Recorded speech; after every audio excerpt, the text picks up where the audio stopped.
이게 착하네. 인사했습니다. 반갑습니다. 네. 날이 좀 더워지고 하면 지금부터 좀 사람들이 힘들어져요. 지금부터는 힘들어지는 원인이 여러 가지가 있는데 일단 점수가 안 나와요. 이게 일반적으로 고비가 있어요. 고비가. 실력이 우리가 쭉 이렇게 가는 것 같지만 대부분 이렇게 가질 않아요. 이 고비가 있는데 즉 이 천천히 가다가 한 계기를 돼서 한번 올라가요. 그게 일정 유지되는데 우리 어릴 때 어떤 생각하시면 되느냐 하면은 학교 다닐 때 공부를 하실 때 6년 내내 중고등부 열심히 공부 안 했잖아. 제 기억은 딱 한 6개월은 제가 사력을 다했던 것 같아요. 6개월은. 6개월 사력을 다한 것 같고 뒤에 거는 우려먹었어요. 하는 척만 했어. 지금 생각하면. 그때는 6개월은 진짜 사력을 다한 것 같아요. 그러니까 그 사력을 한번 딱 다해가 한 그게 뒤에 거의 바탕이 돼요. 그때는 조금 말은 열심히 해요. 근데 진짜 예전만큼 사력을 다 안 해요. 뭔가 원인이 있어. 근데 지금 생각은 그런 것 같은데 이 공부도 사실은 마찬가지예요. 그러니까 될 것 안 될 것 같을 때는 한번 사력을 다해야 돼요. 그러니까 이걸 한번 정말 노력을 한번 끊임없이 우리 기타 생각하시면 됩니다. 기타. 저도 이제 어릴 때 이렇게 기타 치고 하면 여학생들한테 인기가 좋잖아. 그렇죠. 그래서 그거 보면 쌤나잖아. 그럼 기타 배운다? 얼마 열심히 하겠습니까? 몇 달은? 한 2달 열심히 해요. 그러면 한 2달 지나면 하지 않아야 될 사유가 발생합니다. 뭔가 안 해. 공부를 뭔가 해야 될 것 같은 생각이 든다. 그래서 안 해요. 잘 안 하게 됩니다. 그러다가 또 몇 달, 몇 년 지나면 또 그 모습 보잖아. 또 꺼내잖아. 그때는 옛날 한만큼 딱 가면은 안 해요. 옛날에 내가 잘 나가. 근데 딱 어려운 부분 딱 부딪히잖아. 하기 싫어. 근데 그걸 넘기잖아요. 넘기면 또 그 한 단계 올라가는 거다. 원래 그래요, 그게. 그게 이 공부도 똑같아요. 지금 요가다가 한번 정말 열심히 어려운 파트가 있어요. 뭐든 다 힘들면 어려운 한두 개는 정말 이거 한번 해보자. 정말 모든 문제 다 노력해서 하고 나면 다 올라가요. 근데 좀 지나면 잊어먹어요. 잊어먹더라도 그거는 내가 해본 거기 때문에 내가 길을 알아요, 이제. 해본 거기 때문에 내가 아예 모르는 거하고 해봤는데 까먹은 건 달라요. 그건 좀 있다가 어떤 계기가 되면 금방 기억이 나요. 그렇게 되는 거니까 한번 어떤 계기가 있으면 한번 사력을 한번 다해야 돼요. 그거 안 하면 점수가 잘 일반적으로 잘 안 나와요. 그게. 그러니까 우리가 공부를 좀 미적미적하는 면이 있어요. 결국은 얘도 우리 어릴 때 뭐 학교 다닐 때 공부할 때도 뭐 중간고사를 보면은 그래도 한 이틀은 밤샘 하고 하잖아. 일주일은 못해도 한 이틀은 그래도 하잖아요. 물론 내내 공부를 다 하는 건 아니지만 여하튼 그래도 결국은 뭐 똑같아요. 낮에 하나 밤에 하나 똑같는데 왠지 그렇게 한다고 또 사람들이 그렇게 되는 거니까 똑같습니다. 그때 사력을 한번 다 해놓으면 그래도 빙빙 놀다가 중간고사 좀 우리말로 좀 쪼어놓은 게 있으면 그거 가지고 그 다음 학기 좀 우려먹어요. 사실은 그렇게 하는 거예요. 원래 그러니까 확 한번 해야 되는데 그거 안 하고 평이하게 하는 거죠. 그러니까 우리가 하는 듯 안 하는 듯 하고 있는 거예요. 이렇게 보면 하는 듯 안 하는 듯 한번 사력을 한번 다 해야 됩니다. 그러면 탁 올라가요. 그러니까 깔딱고기잖아. 넘어가고 나면 하고 아무것도 안 해요. 넘기 전에는 너무 힘들어. 넘고 나면은 좀 병해지는 그런 면이 있습니다. 그러니까 한번 열심히 한번 해볼 필요가 있어요. 지금부터 한 몇 개월 남았는데 이 몇 개월 동안에 개론 같은 경우는 조금만 하면 돼요. 근데 제가 볼 때는 되는 거 중이에요. 되는 중인데 한번 딱 이해가 되는데 문제가 안 풀리고 요령이 안 되고 그러니까 그럼 거기서 에이 짜증 이렇게 되는 거야. 근데 한번 그걸 끝까지 알려고 노력 한번 해봐야 돼요. 그러면 괜찮습니다. 자, 47페이지다 그죠? 47페이지에 나와 있는 게 부동산 시장론인데 이 시장론은 제가 볼 때 굉장히 간편한 단어네요. 어려운 단어는 아닙니다. 여기서 일반적으로 5문제가 나오는데 어느 쪽에서 많이 나오느냐 일단 부동산 시장의 이런 전반적인 내용은 당연히 잘 나와요. 그런 것들은 전체적인 내용을 빼도록 하고요. 일단 어쩌 여가 현상 쪽에서 가끔 나와요. 하향여가, 상향 이쪽에서 가끔 나옵니다. 출제비도 높은 건 아니에요. 한 3, 4는 한 번 정도. 자주 나오는 녀석이 뭐냐면은 효율적 시장은 굉장히 자주 나옵니다. 얘는 작년, 재작년 연속 나오고 있는 거예요. 재작년에는 이론 문제, 작년에는 계산 문제, 나중에 기출 문제에 비해서 계산 문제도 볼 겁니다. 이렇게 연속 나오는 녀석이다 라고 보시면 되는 거고요. 그리고 나서는 우리가 잘 알고 있는 뭐 지뢰 이론. 우리 좋아하는 거잖아요. 간단하면서 시험이 잘 나와요. 뭐 마르크스 나오고 그런 거 있잖아요. 그런 것들입니다. 그 다음에 어떤 게 있냐면 또 이제 도시 공간 구조이라 그래가지고 이 도시 공간 구조는 또 굉장히 간단한 내용인데 다 암기 과목들입니다. 이런 것들도 잘 나옵니다. 그 다음에 또 우리가 살펴볼 게 입지 이론인데 입지에서 가장 중요한 게 상업 입지입니다. 일반적으로 이 상업 입지는 계산 문제로 시험이 나온다 그죠? 그래서 요 5가지 정도를 공부를 해놓으면 요 중에 4문제가 나와요.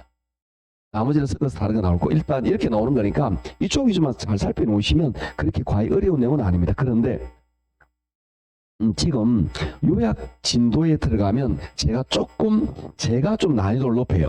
그거는 이제 개론이 어떤 그 단편적으로 요거는 요거 이렇게 해서 이 문제가 풀어지면 참 좋겠는데 그게 좀 세상에 안 그래요. 옛날에는 그게 가능했어요. 요즘 문제 그렇게 안 나온다는 거죠. 약간은 좀 생각을 하게 만들어요.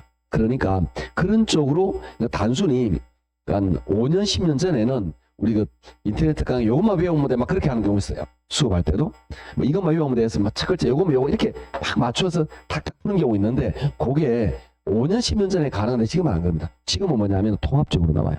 적절한 내용을 이해하지 못하고 이 기본 개념 이 단순히 요거 예를 들어서 뭐 지대로 뭐 이렇게 단순히 암기하면 위험해요. 아슬하게 떨어질 수 있어요. 그러니까 이 개념이 어떤 개념이다, 뭘 말하는 거고 이런 내용이다라는 전체적인 개념을 감을 잡지 못하면 문제가 안 풀리게 좀 만들어져 있어요. 요즘은. 그러니까 단순 암기는 좀 어렵게 왜 지문을 요상하게 꼬니까.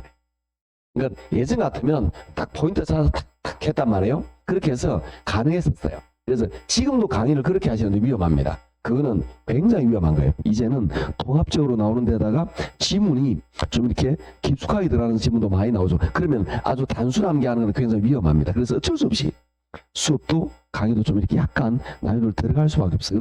그러다 보니까 저랑 같이 공부하면 선생님 4월 달까지는 안 어려운데 왜 5월 6월 어려워져요? 네, 원래 이렇게 했어야 되는 거예요. 여기서는 기본적인 내용만 이야기하다 보니까 그죠? 요즘 조금 더 그래서 이제 기본적인 내용에서 어떤 내용을 왜 그런지까지 이야기하다 보니까 조금 복잡해지고 있는 거예요. 아셨죠? 그렇지만 지금까지 공부를 계속해 왔었다면은 그렇게까지 어렵고 그렇지는 않을 거예요. 자, 이제 차례대로 볼 건데요. 요런 쪽이 중요하지만 나머지는 있으니까 간단히 봅시다. 자, 47쪽 해볼까요?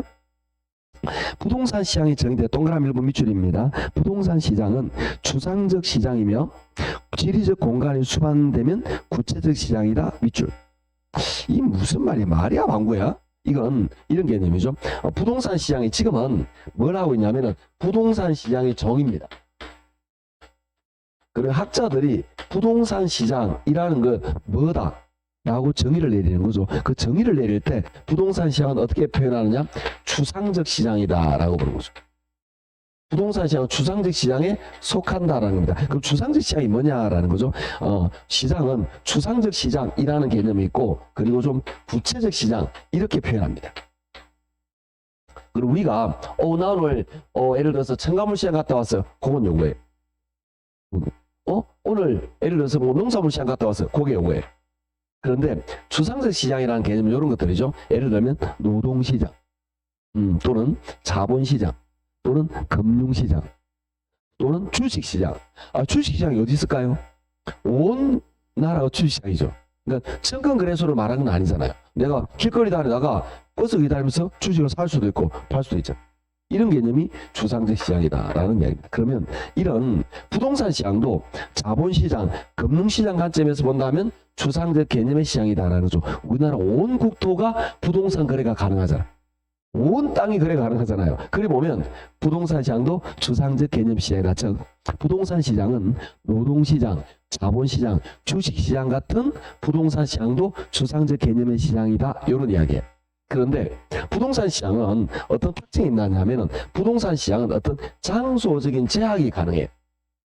범위의 제약이 가능한다 그러죠. 주식도 가능하지만 좀 불편해요. 근데 부동산은 어떤 지리적 장소적인 제약을 가능합니다. 예를 들면 서울 강남 아파트 시장, 그 다음에 뭐 경북 안동의 도청 주변의 아파트 시장.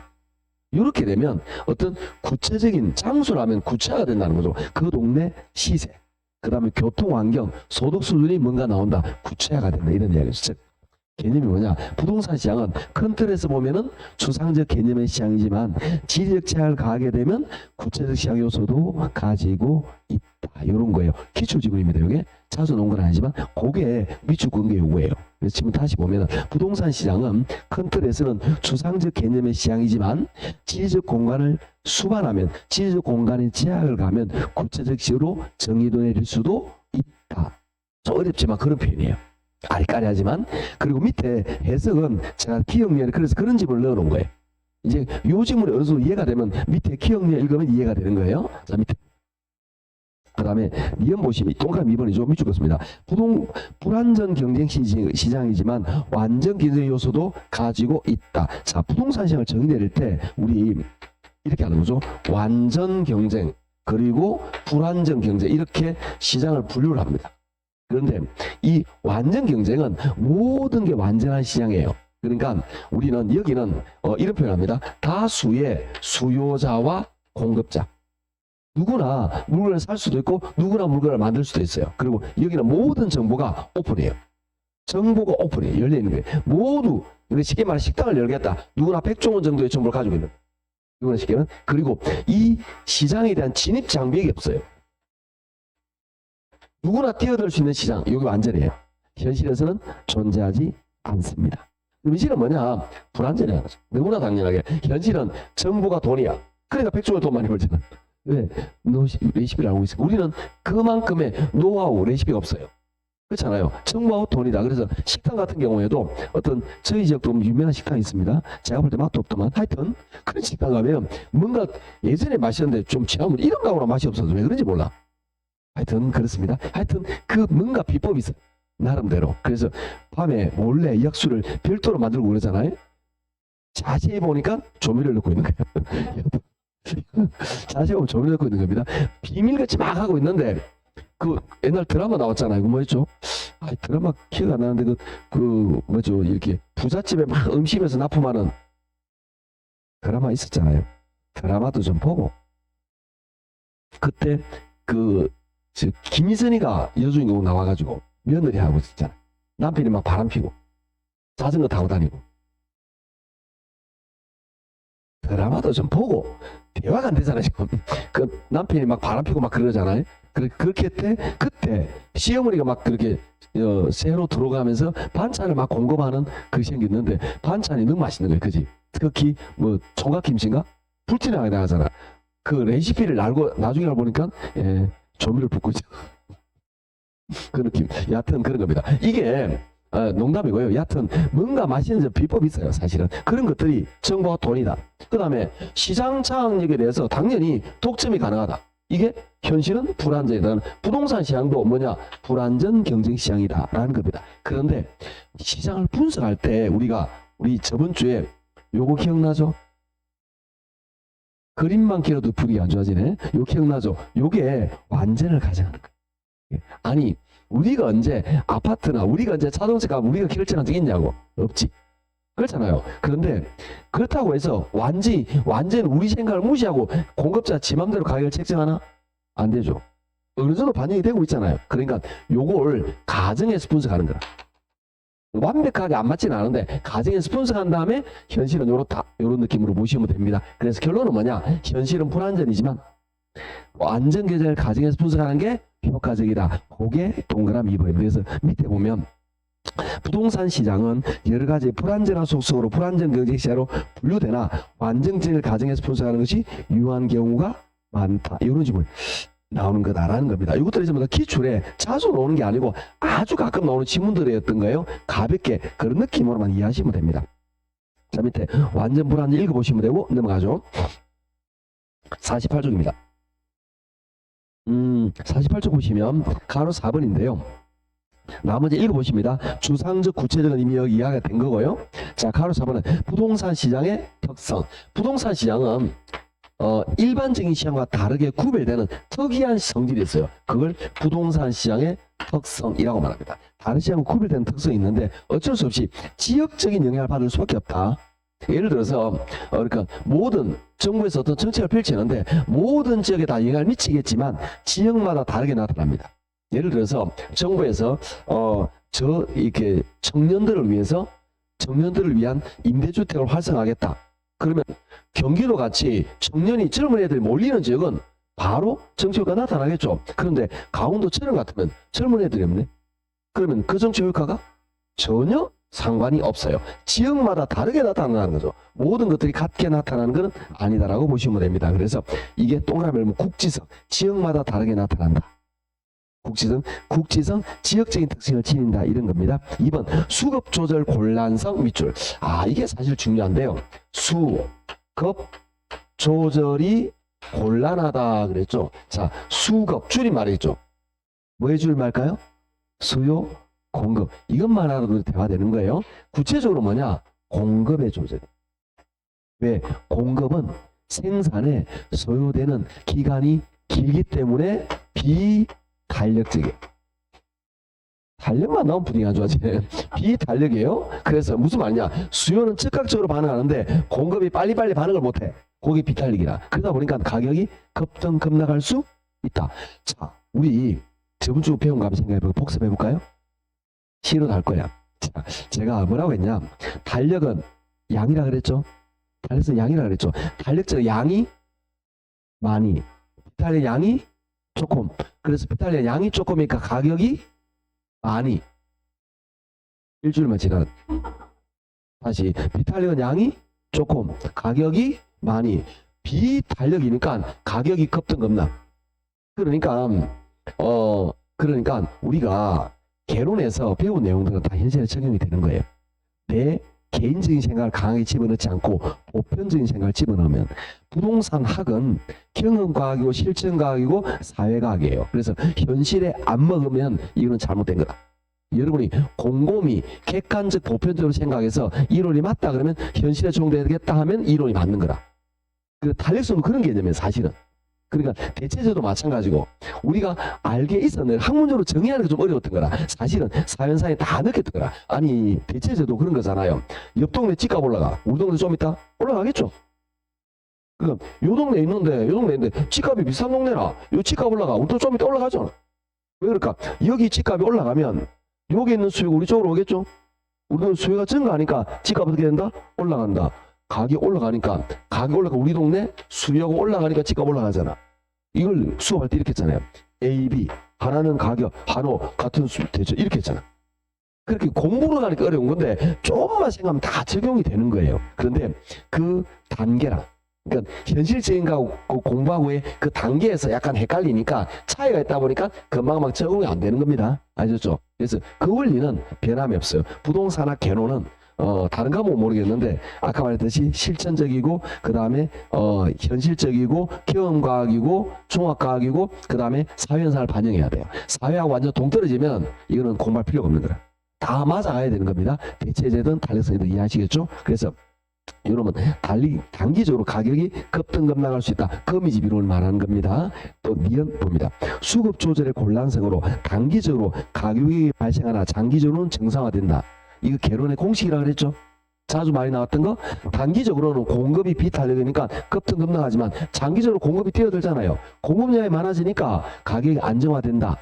그럼 공급량이 조절된다는 건 탄력이 된단 말이죠. 장기적으로. 탄력은 양이 많이, 가격이 조금, 가격이 안정화된다 이 말이에요. 그래서 계속 그런 개념으로 이해를 하시면 된다. 개념이렇게 말했다 이렇게 짜증내는 거 아니에요. 아셨죠? 이게 이제 이렇게 돼야 되는 거라. 그런데 처음부터 이렇게 이야기하면 못해. 처음에 이렇게 하면 여러분 어려운 거예요. 그래서 처음에 좀 단편적으로 이야기했다가 문제 풀이반이라든지 본격적으로 이렇게 조금씩 풀으면서 이해를 도와주는 고도의 작전인데 여하튼 도움이 되면 좋겠습니다. 그렇게 하고 있었던 거예요. 내가 항상. 자, 그런 거. 그 다음에 3번 비공개, 비표준, 비조직 밑줄.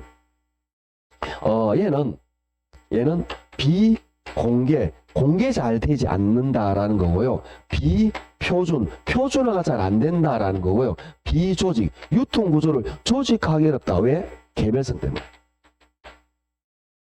이걸 비가액성으로 시험에 틀리게 나온 적이 있고요. 그 다음 여기다가 비독점이라고 나온 적이 있어요. 틀렸습니다.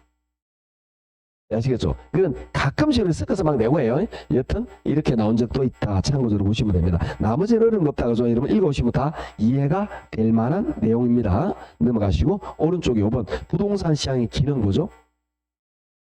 시험에 잘 안 나오는 겁니다. 선생님 나오는 건가요? 여기 없잖아. 없잖아. 잘 나오는 거 아니에요? 5년에 한 번씩 나오는 그런 것들이에요. 가볍게. 자, 5번 부동산 시장의 기능도 잘 안 나오는 거예요. 부동산 시장은 어떤 기능? 1번 자원 및 공간 배분 기능. 부동산 시장의 기능입니다. 자, 부동산 시장이잖아요. 우리 같은 시장 경제 체제는 시장이 뭐라느냐? 자원 배분을 해요. 이거는 당연한 이야기야. 말할 필요가 없어. 우리 북한에 있는 이런 계획 경제 이런 쪽은 국가가 또는 그 당이 이런 그 시장에 있는 자원 배분을 해요. 그러니까 예를 들어서 비누 몇 개 만들어. 비누가 한 1000개 필요할 거 아니야. 비누 몇 개 만들어. 1000개 만들어. 이렇게 되는 거지. 그런데 우리는 우리 같은 시장 경영 체제는 정부가 관여하는 게 아니고 시장에 의해서 수요 공급에서 자연적으로 만들어진다. 그래서 시장이 자원 배분을 담당한다. 이거는 뭐 공식으로 기본적인 거예요. 너무나 당연한 겁니다. 그 다음 두 번째 교환 기능. 부동산 시장에서 부동산의 교환이 이루어지고 있겠죠? 당연히. 세 번째 가격 창조 기능. 부동산 시장에서 가격이 창조됩니다. 예를 들어서 우리 아파트가 5억에 거래됐어요. 가격이 5억이죠. 그런데 좀 있다가 이게 5억 2천이야. 5억이라는 가격이 파괴되고 새로운 5억 2천이라는 가격이 창조 형성된 거예요. 좀 있다가 4억 9천이야. 없어지고 새로운 가격이 창조. 언제나 시장에서 만들어집니다. 수요 공급에 의해서 너무나 당연하게. 네 번째, 정보 제공 기능. 부동산 시장은 정보를 제공해 주는 기능이 있습니다. 부동산 가격이 오르막 내리락 이걸 보면서 이런 우리에 대한 판단 정보를 주는 겁니다. 그 다음에 다섯 번째, 양과질을 조절하는. 그래서 양질의 재화가 먼저 이렇게 사용되게 만드는 그런 역할도 하고 있다. 이런 게 부동산 시장의 기능인데 이게 시험에 뭐 자주 나오고 그런 거 아닙니다. 참고적으로만 있으면 되는데 이게 정말 지저분하게 시험에 한번 나온 적이 있어요. 그게 뭐냐? 다음 중 부동산 시장의 기능이 아닌 것을 해가지고 섞어 나온 적이 있다 보니까 이건 첫 글자에서 자고가 정량 첫 글자 떠서 이렇게 예전에 암기하고 있었어요. 근데 그 암기 이렇게 중요한 건 아닙니다. 그러니 하고 넘어가시면 웃고 넘어가자는 거지 이건. 그러니까 자고가 정량만 외우면 이거 다 해결된다. 그렇게 하면 안 된다 이 말이지. 그렇게 암기하는 건 정말 위험하다. 뭔가 연상할 때는 도움이 된다 그랬죠. 첫 글자 할 때도 따긴 땁니다.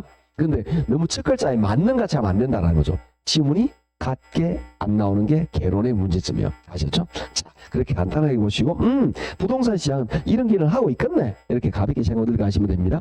자, 그 다음에 시장 범위에 따른 부동산 시장의 분류 보시면 개별 시장이 있네요. 그 다음에 중간에 동그라미 2번 부분 시장 있네요. 부분 시장 밑줄 넘으시고 부분 시장 넘어갑니다. 자, 부분 시장에 T급만 밑줄 긋습니다. 동질적인 시장 형성 내므로 대체제가 존재하면 보다 탄력적이다 밑줄. 그 다음에 전체 시장이 있네.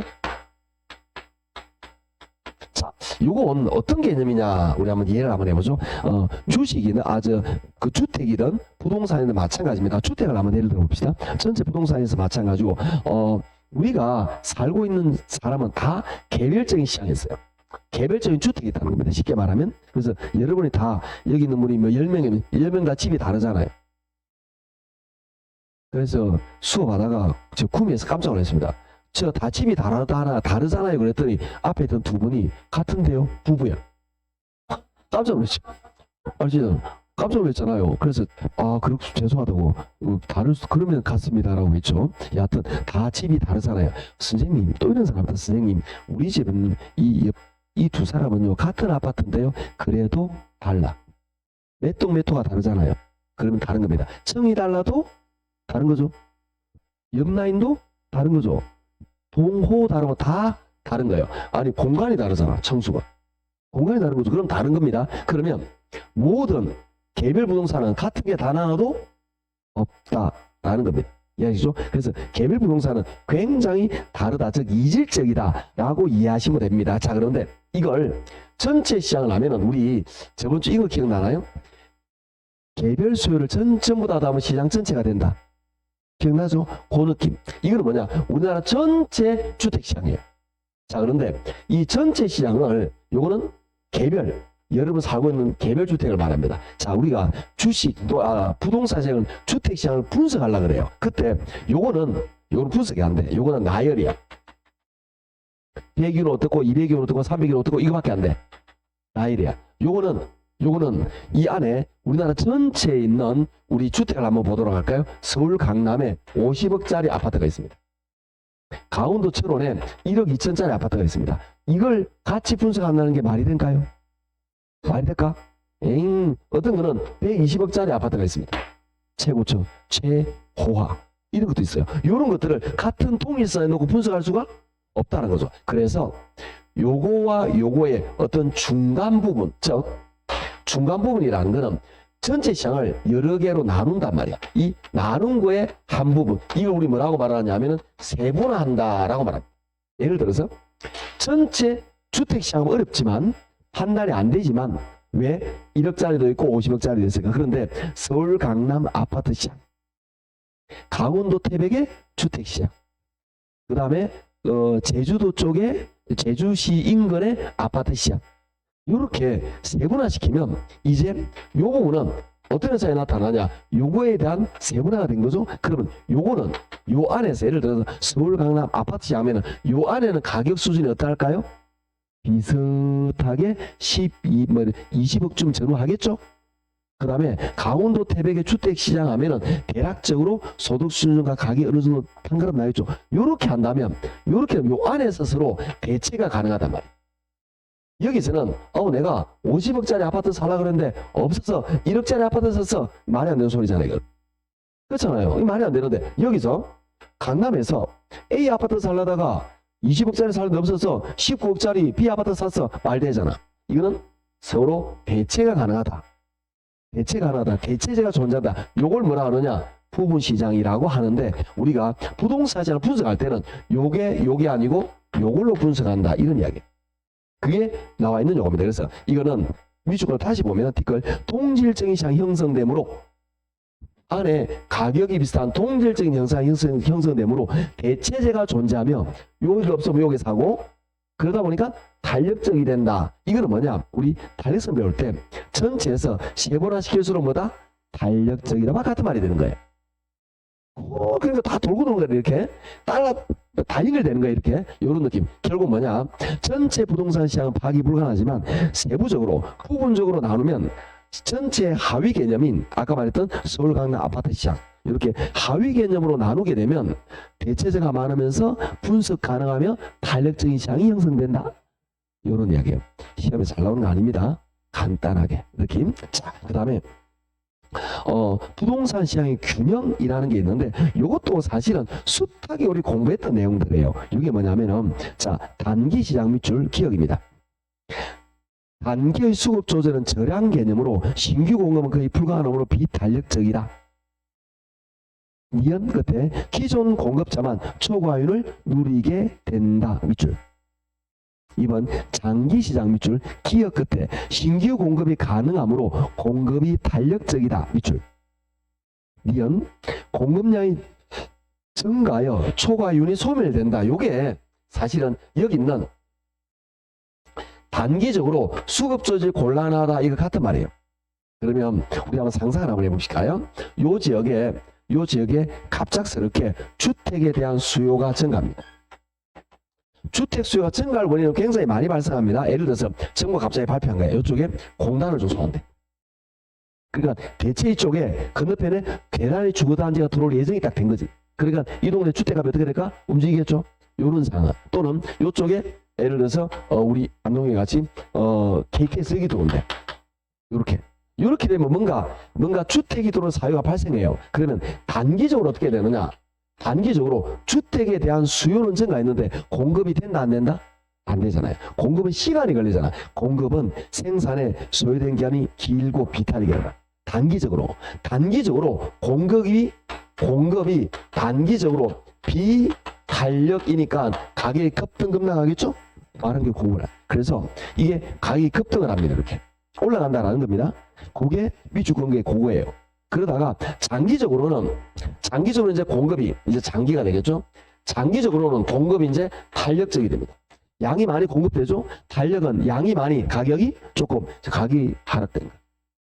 너무나 당연하게 이렇게 이해하시면 됩니다. 이건 당연히 기본적으로 공부하고 있던 알고 있던 그런 내용들입니다. 자, 이렇게 생각하시면 되는데 주의할 건 뭐냐면, 자, 예를 들어 볼게요. 이 동네 원래 집값이 1,000만 원이라고 가정할게요.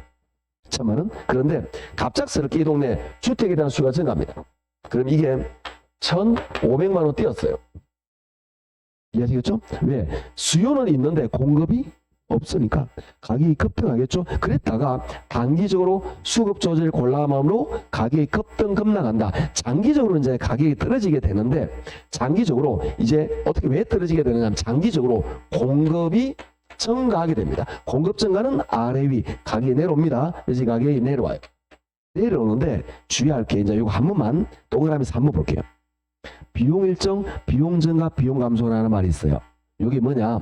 잘 들어볼게요. 첫째, 비용이 일정하다라는 것은 뭐냐? 건축비가 요때와 요게 3년 전이에요.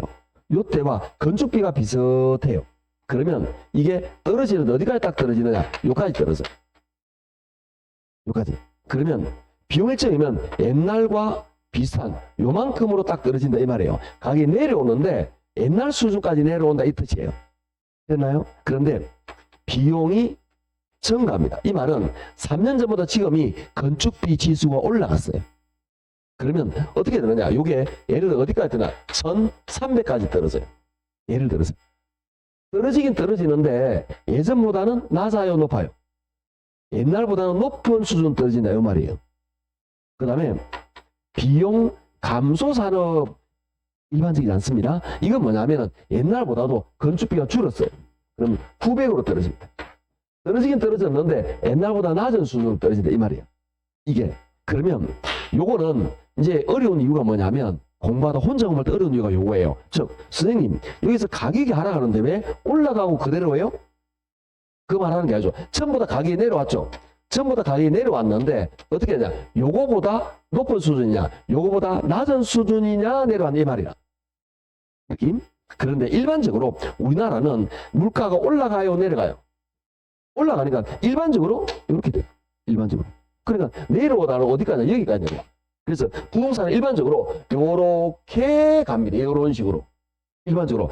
이게 올라갔다가 공급량이 가면 내려왔다가 또 계기는 올라갔다 이렇게 간다라고 보시면 됩니다. 그 이유가 뭐냐? 우리나라는 물가가 건축비가 올라가는 형태가 많아요. 일반적으로. 현실적으로는 이렇게 된다라고 이해하시면 됩니다. 그런데 요게 말하기 어렵다 이 말이죠.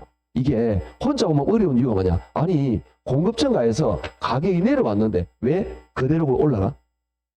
가격이 내려왔어. 내려왔는데 옛날보다 높은 수준으로, 옛날보다 낮은 수준으로 내려왔다 이 말이에요. 이해하시겠죠? 그럼 이걸 어떻게 공부하면 됩니까? 굉장히 간단합니다. 일정이면 그대로, 증가하면 올라, 감소하면 내려. 끝. 너무 열심히 공부하자 말하는 겁니다. 아시겠죠? 그 다음에 양. 자, 공급이 증가합니다. 양은 올라갈까요? 내려갈까요?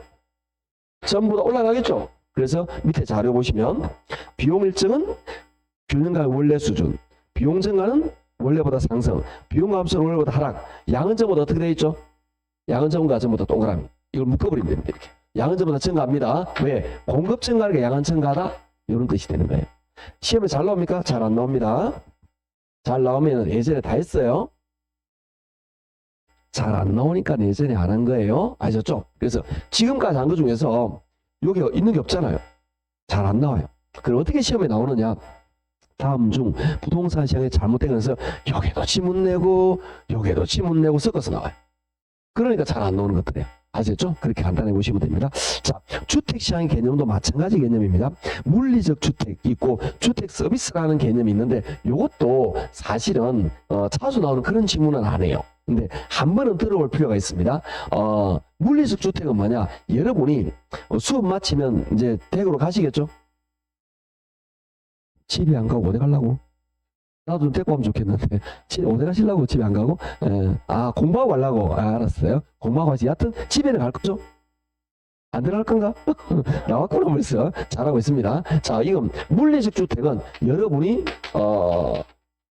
집으로 돌아가실 거잖아요. 그죠? 우리 착한 신랑이 착한 빼고 그놈이 그다음에 착한 아들 딸이 착한 빼고 하여튼 그놈들 있는 그런 주택으로 돌아가겠죠. 그러면 이 물리적 주택은 다 이질적이에요. 여러분이 사는 주택이 다 같은 게 단 하나도 없어요. 다시 쌤 같은 아파트 살아요. 예, 층이 다르잖아. 공간이 다르잖아. 그거 다른 거예요. 아시겠죠? 그러니까 제가 4층인데 제가 5층에 있는 집으로 들어가면 된다 안 된다? 큰일 나잖아. 주거 침입으로 잡혀가요. 다른 집이라는 거지. 그러니까 물리주택은 다 달라요. 같은 게 없어요. 학자들이 분석하고 싶습니다. 분석할 때는 공통점이 있어야 돼요. 아까도 대체제가 될수록 아까 여기서도 공통적인 요소가 있어야 되는데 그래서 학자들이 공통적인 개념을 만들어요. 그래서 이 개념이 아닌 주택 서비스라는 개념을 만들어요.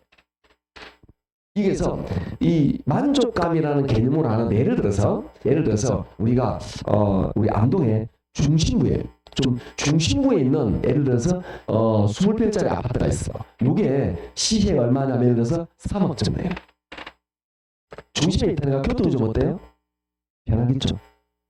근데 좀 외곽이 있어요. 외곽이 좀 넓어요. 이게 30평짜리인데 외곽에 있으니까 이것도 얼마냐? 3억 정도 돼요. 자, 그러면 정확한 건 아니지만 여기와 여기의 가격이 좀 어떠하죠? 비슷하다 그죠? 그러면 중심부의 20평과 외곽의 30평은 같은 거예요? 다른 거예요? 다른 거지만 만족감이 비슷하니까 동급으로 보는 거야. 이걸. 그러면 이제 우리는 뭐가 비교 가능하잖아. 비교 가능하다는 거는 자 이제 어떻게 보느냐면은 이제 외곽 지역의 20평과 중심부의 20평은 이제 가격 차이가 나겠죠? 여러분 얘보다 얘가 더 괜찮구나. 만족감이 좋구나. 라고 판단하는 근거가 된다는 겁니다. 이렇게 주택시장을 효용, 만족감 이걸 사실은 금액 수치로 표현합니다. 만족감이라는 관점으로 부동산 시장을 주택을 판단해서 옳고 그름, 좋고 안 좋고 비교하는 이런 걸 말하느냐 주택 서비스 이렇게 말하는 거죠. 학자들이 만들어낸 개념이에요. 학자들이 만들어낸 그런 개념이다 라고 생각하시면 됩니다. 그래서 이건 굉장히 간단합니다. 주택 서비스 밑줄 기억입니다. 분석 대상인 주택을 물리적인 실체로 보지 않고 주택 서비스를 제공하는 효용이라는 주상적인 개념으로 보는 것을 주택 서비스라 한다. 그러니까 만족감으로 보는데 중심부의 20평과 외곽의 30평이 만족감이 비슷하다 보면 이걸 동급으로 보는 거예요. 그리고 동급이 나오면 서로 비교 가능하단 말이에요. 그러니까 이제 이게 분석이 가능한 거예요. 분석은 사실은 뭐 비교 가능, 공통요소 찾기 또는 비교 이런 거의 개념으로 파악할 수 있으니까 이게 주택 서비스라는 개념으로 부동산 시장을 분석한다. 그래서 밑줄입니다. 주택 서비스 측면에서는 주택 시장 분석이 가능하다. 밑줄. 여기 시험 어떻게 나왔냐 이렇게 나옵니다. 아주 간단하게 부동산 주택 시장을 분석할 때는 물리적 주택으로 보는 게 아니라 효용인 주택 서비스로 보아서 파악하는 것이 합리적이다. 이거밖에 나올 게 없어요. 학자들이 주택 시장을 분석할 때는 1번, 2번으로 파악한다. 요거는 학자들이 분석이 안 돼요. 왜? 이질적이니까. 나열밖에 안 된다 이 말이에요. 그러다 보니까 이렇게 학자들이 새로이 만들어낸 효용이라는 개념으로 이 만족감이 동일한 것은 동급의 아파트다, 동급의 주택이다 이런 관점으로 파악하기 위해서 만들어낸 개념, 그걸 주택 서비스 이렇게 말한다. 이렇게 이해하시면 됩니다. 자, 이렇게 가볍게 공부를 한 거죠. 이렇게 해서 우리는 주택이나 부동산 시장에 대한 기본적인 이런 이론들을 쭉 공부를 했습니다. 그러니까 그러니 하고 넘어가셔도 됩니다. 자, 이제 본격적으로 이제 이쪽으로 넘어갈 겁니다. 요거 넘어갈 건데 이제 51쪽에 따라서 여과 현상이 있는데 우리가 너무나 잘 알고 있는 게 있습니다. 먼저 하향 여과.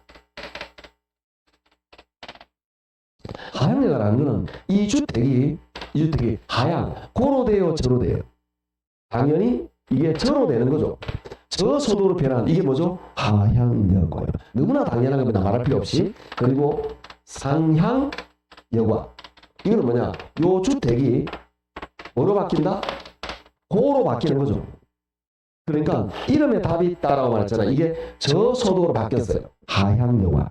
고소득으로 바뀌었어요. 상향여과. 이렇게 되는 거예요. 너무나 간단해요. 그럼 이렇게 나오면 시험 문제 나옵니까? 네, 잘 나옵니다. 그래서 이런 걸 가지고 제가 수업을 할 수 없다는 거죠. 이거는 이제 상식이 된 거예요, 여러분이. 이런 걸 가지고 정답을 또 결정을 잘 안 해요. 그럼 어떤 관점으로 봐야 되느냐? 요건 요렇게 본다는 거죠. 요 동네가 옛날에는 부자 동네였어요. 옛날에 부자 동네인데 10년, 20년, 30년 지나면서 이 동네가 쉽게 말해서 집값이 안 오르는 허름한 동네로 변해버렸어요. 옛날에는 좋았어. 그렇게 변해버렸다고 봅니다. 그러니까 이 동네 집값이 안 오르니까 부자들 어떻게 할까? 떠나가겠죠. 그리고 고칠 때 생기는데 집값이 안 오르니까 안 고치죠. 자, 그걸 우리 뭐라고 표현하냐? 이렇게 표현합니다. 주택 가치 상승분보다 주택의 개량 또는 수선비라고 말해야 되겠죠. 주택 가치 상승분보다 이게 개량 수선비가 더 크다 이렇게 말을 해요. 이걸 그러면 여러분 착각하는 사람은 뭐냐면은 고치는 게 많이 들었네? 아니라는 거지. 집값이 안 오르고 고치는 비용, 예를 들어서 요거 말할 때 제가 담 이야기를 많이 하잖아요. 저 이제 그런 적이 있습니다. 이게 옛날에는 부자 동네인데 중심부니까 담이 요만큼 키웠어요. 이 집이 담만 키웠을까? 집 앞에 가면 이런 뭐라 그러죠? 샤시 같은 게 옛날 샤시야. 쉽게 말하면 그 다음에 이 어떤 건축 자재 같은 것도 옛날 타일이야. 벽면도 좀 이렇게 문도 옛날 스타일 다 그래요. 요즘 다 디지털 도어락이잖아요. 그냥 열쇠 돌려야 돼. 불게 한두 개가 아닌가 쉽게 말하면 보일러도 기름 보일러 예를 들면 뭔가 있다라는 거죠. 근데 대표적으로 담이 길었다는 거죠. 그러면 고칠 게 이리저리 이 집에 오니까 하고 한 1,000만 원 들어야 돼. 근데 고치는데 집값이 올라가느냐? 집값이 안 올라가는 거지. 올라간다는 집값이 안 올라간다 이 말이에요. 가치 상승분보다 이게 크다 말은 집값이 안 오르는 거야. 그러면 자 이거 고치는데 1,000만 원. 집값은 100만 원밖에 안 올라. 고치나 안 고치나? 안 고치나. 그 요거는 뭐냐? 수선비가 많이 들었다는 게 아니고 수선하지 않는다라는 거야. 수선하지 않는다라는 건 이 집이 점점점 어떻게 된다? 험해지는 거예요. 점점 험해지는 거죠. 그러니까 부자들은 떠나가죠. 그 사이에 누가 들어온다? 저소득이 들어와요. 이 동네가 서서히 저가 동네로 바뀌어 나간다. 그걸 하향여가라고 말한다는 거죠.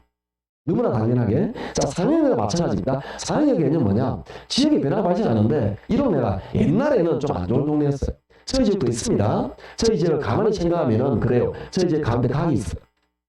안동에도 강이 있나요? 가운데 강이 있다 그죠?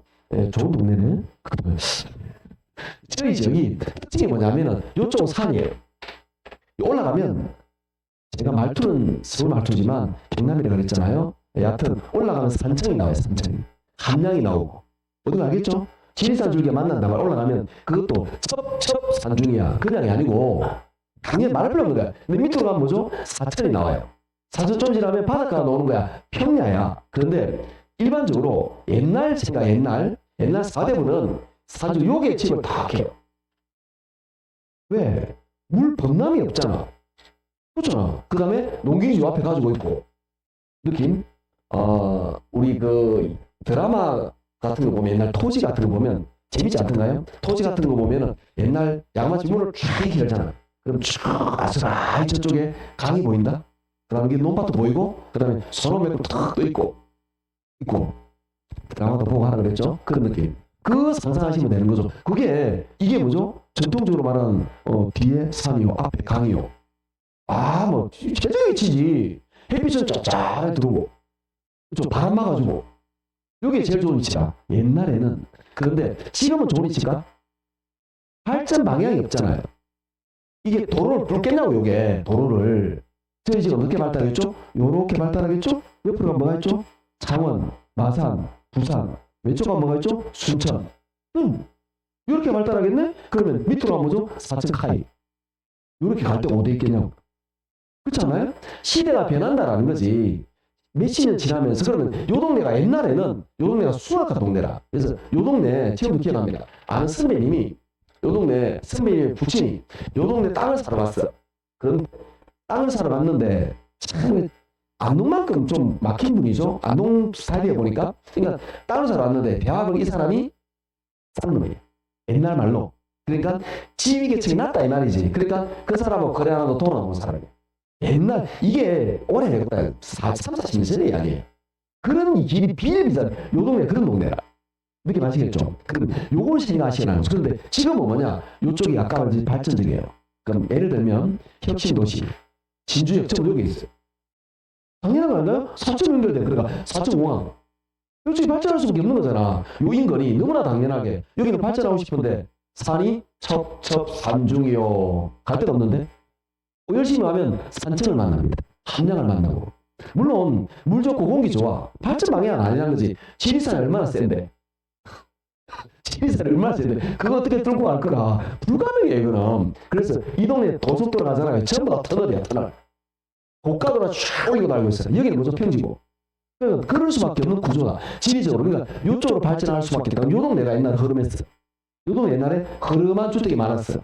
근데 10년, 20년 전에 이쪽이 점차 발전하니까 요 동네가 발전이 되는 거다. 요 동네 어떻게 되나 이제 주택 가치가 상승이 돼요. 이 동네가. 뭐보다? 수선, 계량비보다 크다 이 말이죠. 이 말은 요 동네 집을 이 동네 흐름한 집을 내가 2억 주고 사.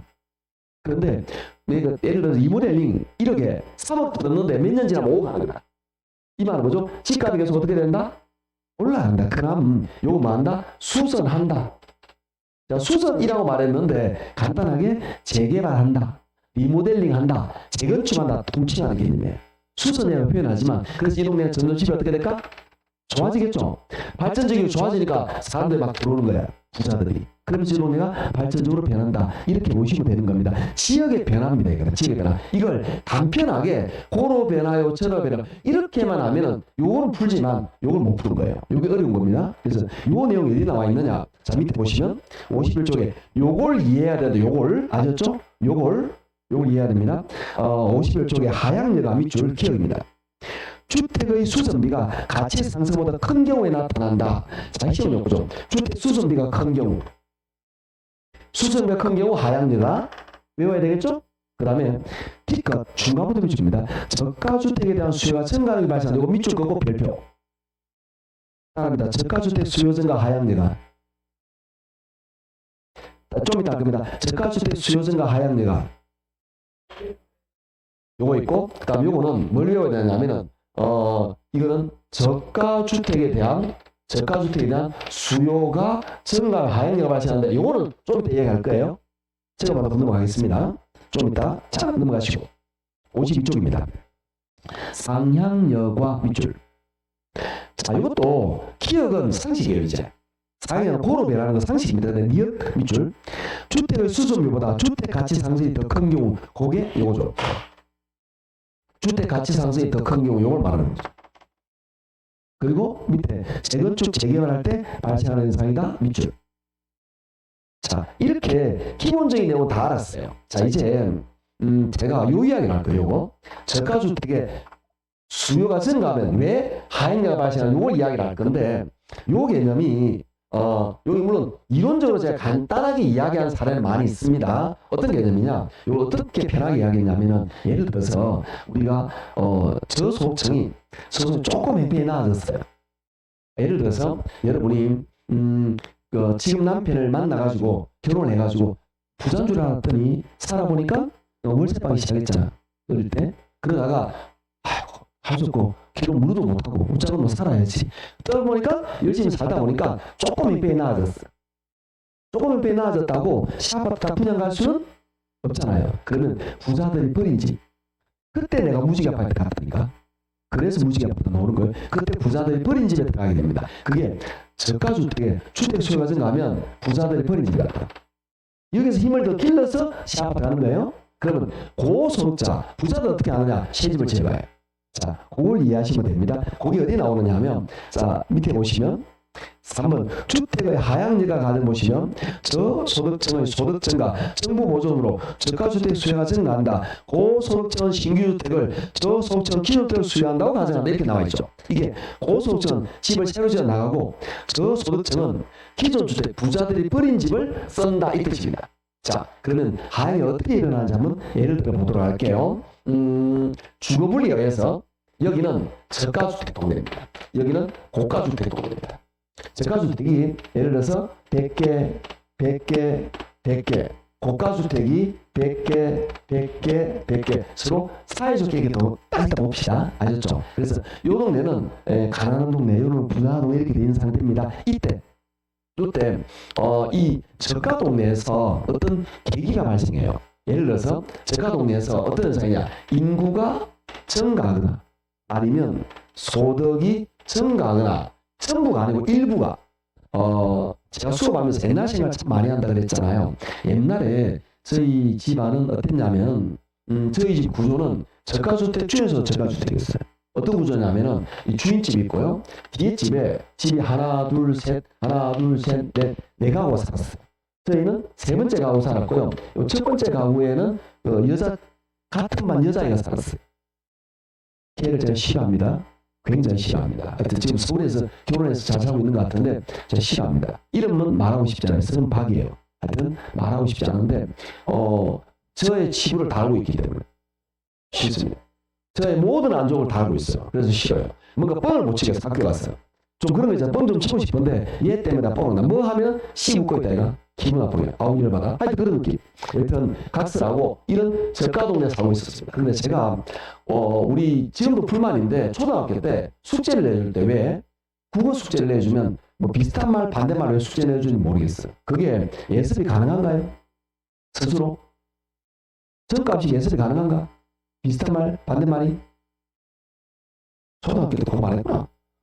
숙제를 안 했구나 이 사람들이. 그때 어릴 때 초등학교 때 숙제 보면 수학은 뭐 산수는 그 숙제를 내줘도 해요. 예를 들어서 그냥 뭐 더하기 빼기 곱하기 나누니까 가능한데 국어 숙제는 제일 어려웠어요. 국어 숙제는 우리 옛날에 가장 강력한 전과가 있었잖아요. 초등학교 때 무슨 전과? 동화전과. 동화전과 없어서 숙제를 못한다? 왜?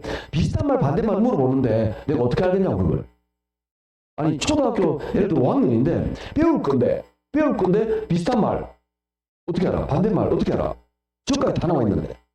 그래서 제가 저희 집은 이랬습니다. 친구 집에 저희 집에서 한 밑으로 저희 집은 산중턱이고 평지 쪽에 내려오면 친구 집이 있었어요. 그 집에 가서 놀러를 찾아갑니다. 그 친구 집에 가면 그 친구 집 우리가 더 나왔어요. 그 집은 방이 2개입니다. 깜짝 놀랐습니다. 동화전과가 있는 거예요. 여기서. 동화전과라는 걸 발견하게 된 거죠. 그래서 이 숙제를 여기서 하게 되면서 이 집에 자주 가게 되는 거예요. 내가. 세상 그렇게 되는 겁니다. 그렇게 되면서 지금도 기억나는데 그때 이제 뭐하고 놀았냐면은 우리 이렇게 주사위 던져 맥 도는 거 있잖아요. 윷놀이 비슷한데 이렇게 막 예외도시 하는 그런 어릴 때 그냥 놀아야 되는데 하여튼 그런 거 놀고 막 그랬었어요. 어릴 때 그렇게 해서 막 카드 비슷한 거 막 그랬다. 그거 놀았다라는 거죠. 그런데 이 집은 우리보다 형편이 나은 게 뭐냐면 저희 집은 어머니 혼자 그랬잖아. 아버님이 애인이 있다 그랬잖아. 나도 있고 싶어요. 요새는 안 돼. 옛날에 그게 돼. 하여튼 애인이 있었잖아. 그러니까 없는 거야. 그러니까 어머니 혼자 보시는 거고 어머님 대단하십니다. 정성분인데 지금도 절대 생각나는데 하여튼 대단하신 분이고 이 집은 정말 열심히 일해요. 부부가 두 분 다 정말 열심히 일하시더라고.